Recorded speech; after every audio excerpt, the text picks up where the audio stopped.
খুঁজে পাওয়া গেল নতুন এক রক্তের গ্রুপ জি নেগেটিভ। বিশ্বের প্রায় ৮০০ কোটি মানুষের মধ্যে মাত্র একজনের শরীরে পাওয়া গেছে এই রক্ত। আর এই আবিষ্কার পাল্টে দিয়েছে চিকিৎসা বিজ্ঞান, জিনতত্ত্ব ও মানুষের বিবর্তনের ধারণা। কি আছে এই নতুন রক্তের গ্রুপে? ফ্রান্সে বসবাসরত যে মহিলার শরীরে এই রক্ত পাওয়া গেছে তিনি ক্যারিবিয়ান অঞ্চলের গুয়াডেলু দ্বীপ থেকে আসা। সেখানকার স্থানীয় নাম গুয়াডা, আর তা থেকেই এই গ্রুপের নাম দেওয়া হয়েছে।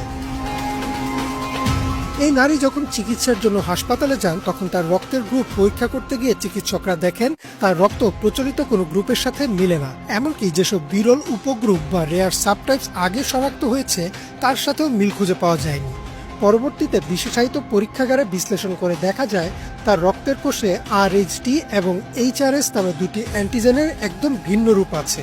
এই বৈশিষ্ট্য তাকে করে তুলেছে সম্পূর্ণ অদ্বিতীয়। তার রক্ত কেবল তার শরীরেই কাজ করবে, বিশ্বের আর কারো সাথে মিলবে না।